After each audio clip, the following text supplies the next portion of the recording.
Well, I've got to ask, when RiskIQ isn't busy chasing down relationships between us and a famous actor, what do you do? What is RiskIQ and its product set? That's a great question. So, RiskIQ has pioneered what we call external threat management. And essentially, we were the first company and the only company to collect a number of very large disparate data sets on the internet and combine them in one location to help us make security decisions. And the Kevin Bacon paper came from, it was kind of just a joke internally. We were like, hey, can you, leveraging all these data sets that we've connected for security purposes, can we start with ourselves or a random input and see how many steps it takes to find Kevin Bacon? And so the paper's on our website. You can read it. It's really quite humorous. But what I'd like to show today is to talk about the actual data sets that we collect, what they are, and use them to show you how we can hunt down a real adversary attacking people, in real time today. We're looking forward to that demo, and we're going to get there in just a few minutes. But before we do, I'd like to explore just a little bit this relationship between the demonstration you did with Kevin Bacon and what goes on with real threat actors. It's one thing to show that a relationship exists, that I can go through 7 or 8 connections to reach Kevin Bacon, but how does that relate to what really goes on in the security world? Is there a direct correlation between the two? There is. And again, great question. Thank you. When organizations get compromised, the majority of the time, it's because of data sets that they don't have. There's something they don't know. Now, some organizations just don't care. But for organizations that care about security, if they get hacked via a new web server, it's usually because the security team didn't know about it, or they didn't know it was patched. They didn't know about a new application in the Amazon cloud. They didn't know about a new domain that was registered. There's all these different things that happen on the internet as organizations expand into what marketing calls digital channels. We expand into the cloud, we expand into the mobile ecosystem, we expand into social media and setting up social media profiles. And security teams don't have the data that shows them where all these things are going on. So we initially started out collecting this data to show companies their digital footprint, what they look like from the outside in, or how an adversary looks at them so they can protect themselves. As we collected this data, we started learning new things we could do with the data. So one is, what do I look like and how do I protect myself? The next thing is we found, hey, there's people out on the internet that pretend to be an organization. They look and feel like the organization. And when they do that, 99.9% of the time, it's because they're setting up to attack your employees or your customers. So that's bad. And then the final thing we learned is last year we launched a new platform to do that discovery, that digital footprint on the bad guys. So once we detect an attack, we can turn back around and start mapping out what the bad guys have set up. And that way we can start getting ahead of their next attack. We can block and prevent future attacks, essentially, with these digital footprints. Outstanding. Now, we're talking about the digital footprints, and I can readily understand how your tool would have an important relationship to awareness. As you say, a lot of companies really have no idea just how broad their digital footprint is. I guess my question is, does your company and its products stop with awareness, or do they take additional steps beyond just the awareness? I mean, is this just something that paints a picture and then tells the customer to go off and figure out what to do with that, or does it help with follow-on steps as well? That's a very timely question. Initially we were just giving people the data, and then they would work with other organizations, partnerships to take action like blocking and takedowns. And we learned last year that wasn't enough. The number one thing our customers asked for was like, hey, the adversaries are moving really fast. Some of these attacks last hours. Campaigns last 5 to 8 hours.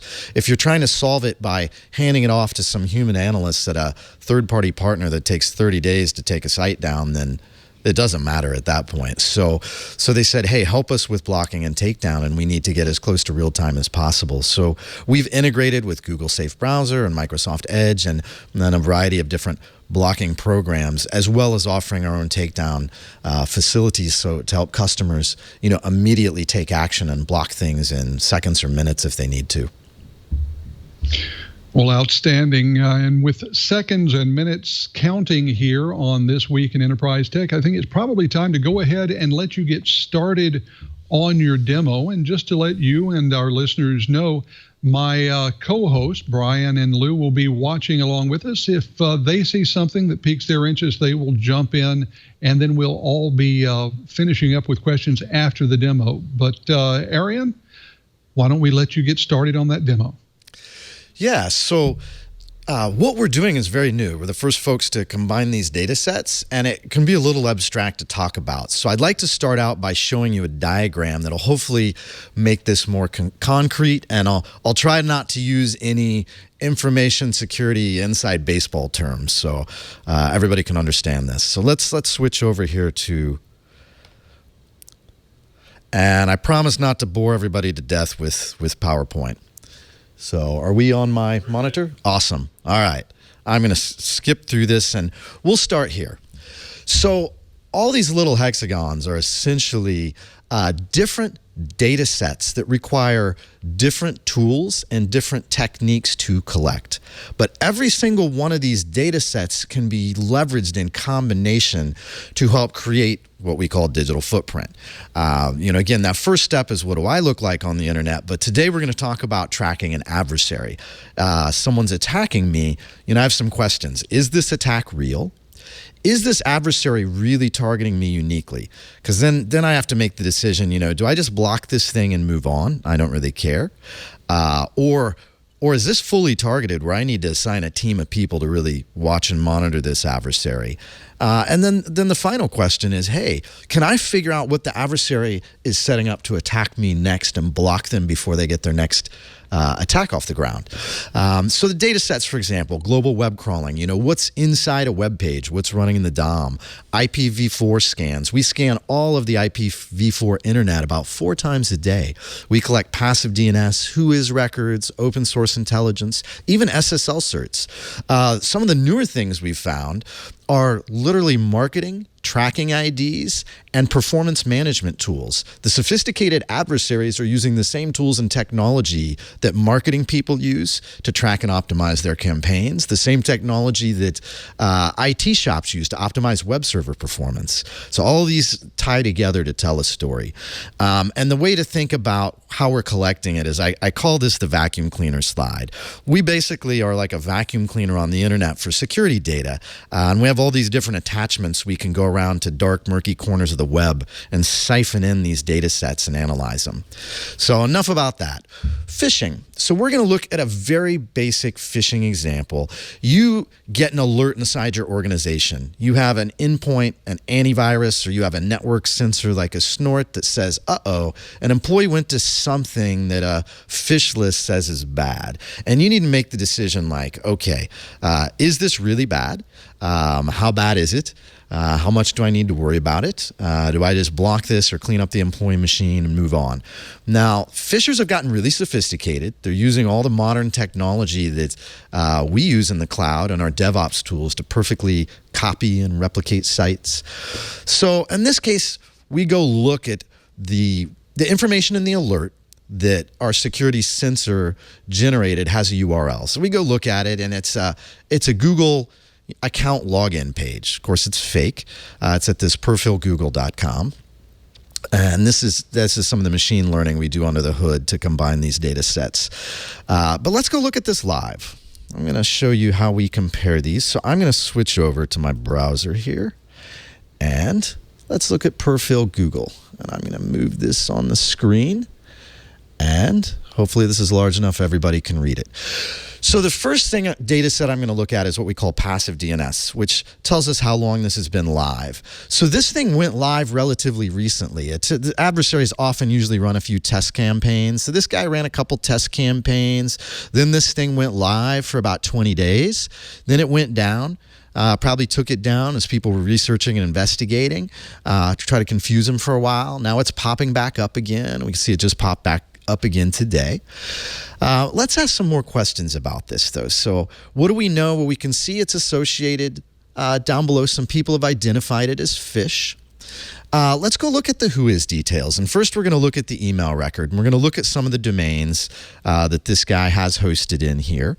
And what do we see in here? Well, what we see is that this guy, evidently, this fisher, likes to do phishing scams with fake profiles. We got Facebook, we got Google, we got a few other things, but that seems to be his thing.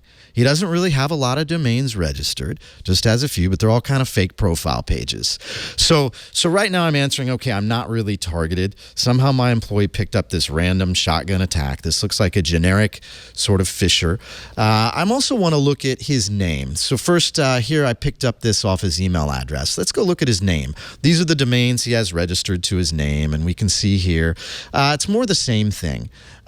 Fewer results, so it looks like he uses some different names. We might want to dig around there more, but I'm not really worried. This guy isn't targeting me. Let's block it and move on. And the final thing is, if we compare the technology he's running, when we go, okay, is this really a Google profile management account or a Facebook profile management account? We look at his technology stack and we see somewhere in here he migrated from running things on PHP and Apache. He actually migrated all his servers over running on ASP.NET. So I'm fairly confident that neither Facebook and Google are running their profile management pages on ASP.NET. So we can safely say it's not them. It's a scam attack. Block it and we're done.